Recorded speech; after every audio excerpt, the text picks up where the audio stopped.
ఈరోజు అంశము 2A వివాహము దేని కొరకు.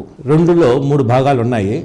ఏ వివాహము దేని కొరకు, బి ఎందుకు చేసుకుంటారు, సి వివాహ నిర్ణయం శ్రేష్టమైన పద్ధతి, వధూవరుల ఎంపిక తీరుతెన్నులు. ఈరోజు 2A వివాహము దేని కొరకు. సకల అనేక కారణాలు ఉన్నాయి. వివాహము ఆదిలో నేడు ఇది చాలా పురాతనమైన పెద్ద ప్రశ్న. వివాహము మానవ సంబంధాల్లో అతి ముఖ్యమైనది. మానవ జాతి మనుగడకు అవసరం. అంతేకాకుండా కుటుంబ వ్యవస్థకు మూలము.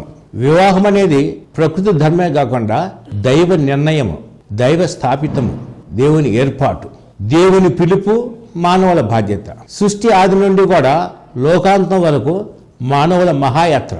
తమ కుటుంబాలతో దాస్యత్వం నుండి వాగ్దాన భూమికి వెళ్ళాలి. లోకాంతం వరకు కూడా మానవుల మహాయాత్ర. తినుచు త్రాగుచు వివాహం ఆడుచు సంతానాన్ని కంటూనే ఉన్నారు. నేడు వివాహము బహిరంగ చట్టబద్ధమైన చర్య, కుటుంబ సంక్షేమ వేడుక, మతపరమైన ప్రకటన, వ్యక్తిగత విషయం, భౌతిక శారీర సంబంధము, సంతానోత్పత్తికి ముద్ర, సామాజిక నియమ నిబంధనకి కొలమానం. పెళ్ళంటే ఏమిటి? ప్రతి మనిషి జీవితంలో గొప్ప మలుపు పెళ్లితోనే ప్రారంభం. మన శారీరక, మానసిక, సామాజిక, ఆర్థిక మొదలైన స్థితిగతులన్నీ ఇక్కడి నుండి మొదలై ఎన్నో మలుపులు తిరగటం ప్రారంభం. మన జీవితాల అభివృద్ధికైనా, ఆధ్యాత్మికైనా, అధోగతికైనా ప్రారంభ వేదిక వివాహమే. పెళ్ళంటే ఓ సందడి, పెళ్ళంటే ఓ ముచ్చట, పెళ్ళంటే ఓ కమనీయమైన దృశ్యం, పెళ్ళంటే ఓ చప్పుడు, పెళ్ళంటే మరి అనుభూతి, పెళ్ళంటే ఒక నిర్వచించలేనటువంటి ఆనందం. చిన్నపిల్లలు మొదలుకొని వృద్ధుల వరకు జాతి, కుల, మత, వర్గ, భాష, ప్రాంతీయ విభేదాలు లేకుండా హాజరవుతారు, శుభాకాంక్షలు తెలుపుతారు. పెళ్ళి అనగానే మనకు గుర్తు వచ్చేది పందిళ్ళు, మేళతాళాలు, బాణబంత్రీలు, మరి బట్టలు, మరి పత్రికలు, పూలదండలు, అక్షింతలు, ఆశీర్వాదాలు, ఇవన్నీ కూడా మనకు గుర్తు వస్తాయంటే మంచి భోజనాలు, ఊరేగింపులు, అప్పగింతలు, శోభనము, ఇలా ఎన్నో గుర్తుకు వస్తాయి. పెళ్లి ప్రకటనలు ఉన్నాయి, పెళ్లి కార్డులు, పెళ్లి అంటారు, వివాహం యొక్క రిజిస్ట్రేషన్, ఫోటోలు, వీడియోలు, తాళిబొట్లు, మెట్టులు మొదలైనవి కూడా వివాహానికి గుర్తుగా ఉపయోగంగా పడతాయి. మనిషి జీవితంలో 4 ముఖ్యమైన దశలు ఉన్నాయి. బాల్యము, కౌమార్యము, యవ్వనము, వార్ధక్యము. బాల్యంలో పరిశ్రమ కేరింతలు ఉంటాయి. కౌమార్యంలో అన్నీ తెలుసుకోవాలని జిజ్ఞాస ఉంది. యవ్వనములో అనుభూతుల ఆరాటము, వార్ధక్యములో ఆవరైన అనుభూతుల జ్ఞాపకాలు. ఇది మనిషి జీవిత విధానం. యవ్వనములో మనిషి తనకు తోడుగా మరొక వ్యక్తిని తెచ్చుకునే ప్రక్రియనే మనం వివాహంగా చెప్పుకోవచ్చు. వివాహం అంటే 2 హృదయాల ప్రేమ బంధము, 2 మనసుల ఆత్మీయ బంధము, 2 కుటుంబాల మరి వారసత్వము, సృష్టికి ప్రతి సృష్టి ఈ బంధం అన్నమాట. వివాహము దైవ సంకల్పము. వివాహ జీవితం కూడా దేవుని పిలుపే అని మరవరాదు.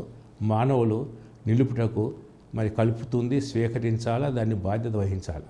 వివాహము వివాహము విడివిడిగా ఉన్న ఒక పురుషుడు, ఒక స్త్రీ వాక్యముతో వారిని హత్తుకునేటట్లు ముడివేయటమే వివాహము. పెళ్ళంటే అందరికీ తెలుసు. ఆ వివాహితులు కూడా ప్రతి ఒక్కరూ పెళ్ళిళ్ళలో పాల్గొంటారు. కానీ పెళ్లి సంగతి తెలిసిన వారు మాత్రం చాలా తక్కువ. అంటే అతిశయోక్తి కాదు, సాహసమే అవుతుంది.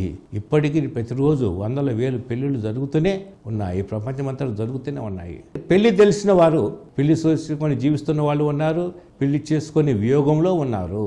పెళ్లి కాని వారు పెళ్లిళ్ళ కోసం ఊళ్ళుతూ ఉంటారు, మరి ఆరాటపడుతూ ఉంటారు అనేది సత్యము, నగ్న సత్యము. పెళ్ళంటే ఏమిటి? దీనికి ఎన్ని ఆచారాలు, మరి బాంధవ్యాలు, పద్ధతులు మొదలవి 1000 ప్రశ్నలకు జవాబు కనుగొనటం చాలా కష్టమే. వీటిలో కొన్నింటిని శాస్త్రాలు చూడాలి, ఆలోచించి చెప్పాలి. అంతేకాకుండా కొన్నింటిని మరి చరిత్ర పుటలు తిరిగేసి మనం గ్రహించాలి. మత సంబంధమైన గ్రంథాలు కూడా మరి అన్నీ కూడా చాలా జవాబులు ఉంటాయి. వివాహం అవటకు ఎన్నో సకల కారణాలు ఉన్నాయి.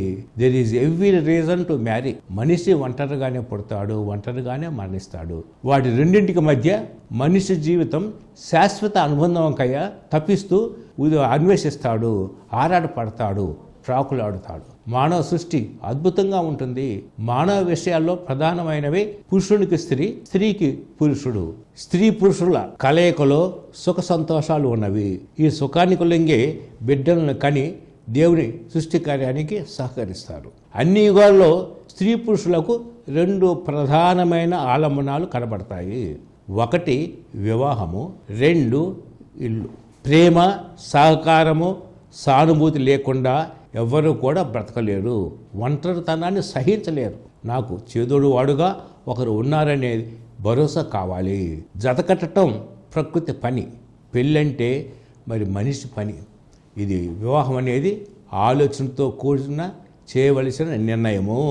ఎంచుకొనుట, సమ్మతి, నిబంధన మానవ జాతి లక్షణాలు. మగాడికి స్త్రీ మరి సహాయంగా ఉంటుంది, స్త్రీకి మగాడు అండగా ఉండాలా, తోడి నీడగా ఉండాలా, ఊతకర్రగా ఉండాలా. భయాలను, సంశయాలను, సమస్యలను, సుఖదుఖాలను, సిరి సంపదలు, ఈతి బాధలు సమస్తమును పంచుకునేందుకు భాగస్వామిగా ఒకరు నాతో ఉండి నన్ను నడిపిస్తారు అనే భావన, ఆలంబన ఆనందాన్ని పెంచుతుంది, భారాన్ని తగ్గిస్తుంది, ఆత్మస్థైర్యాన్ని కూడా ఇస్తుంది.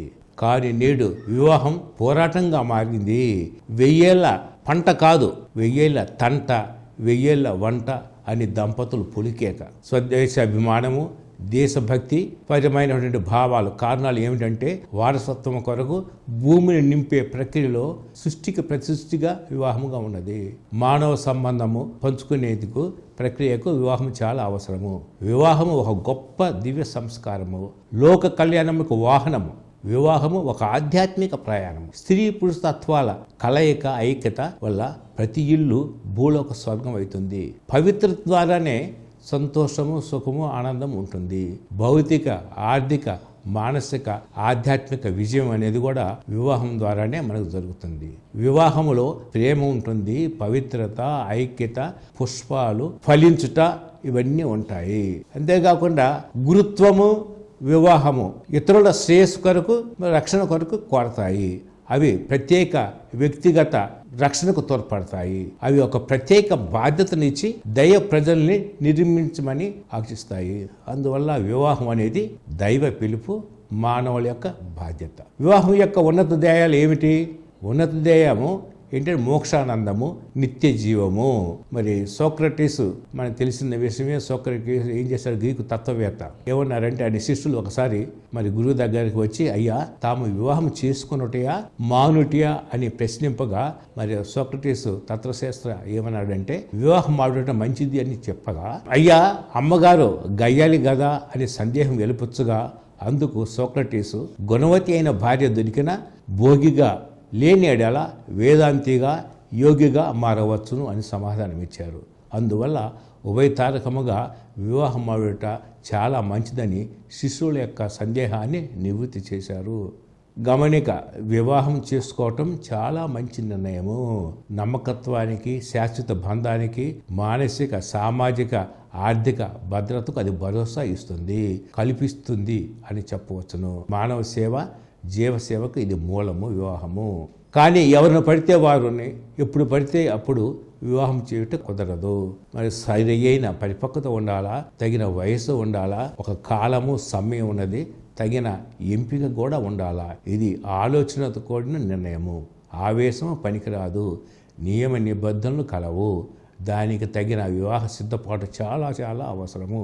దేవుడు ఎప్పుడు చెప్పలేదు ప్రతి ఒక్కరూ వివాహం చేసుకోవాలని. కొద్దిమంది విషయంలో బ్రహ్మచారులుగా ఉండుటకు మినహాయింపు ఉన్నది. వారు ఎవరంటే నిగ్రహ శక్తి గల వారికి, దేవునికి పూర్తిగా అంకితం చేయదలుచుకున్న వారికి, కొన్ని ఉన్నత ధ్యేయాల కోసం సాధన కొరకు కొంతమంది వివాహం చేసుకునకుండా ఉండవచ్చును. అవివాహితులు కూడా మరి సంతోషముగా, సంతృప్తిగా ఉండగలగరు. ఒక గ్రంథకర్త చెప్పినట్లు, జన్మించిన ప్రతి వానికి, మనిషికి ఏదో ఒక రోజున చావు వస్తుందో అలాగే పెళ్లి కూడా ఎప్పుడో ఒకప్పుడు జరగాలి అన్నంత నిశ్చయమైనది. తప్పించుకోవటానికి వీలున్నంత ఆవశ్యకతమైన విషయముగా నేడు వివాహము మారినది. వివాహములో ప్రేమ, పవిత్రత, ఐక్యత, పుష్పాలు ఫలించుట ఉండను. వివాహంలో మానవ సేవ ఉన్నది, జీవసేవ ఉన్నది.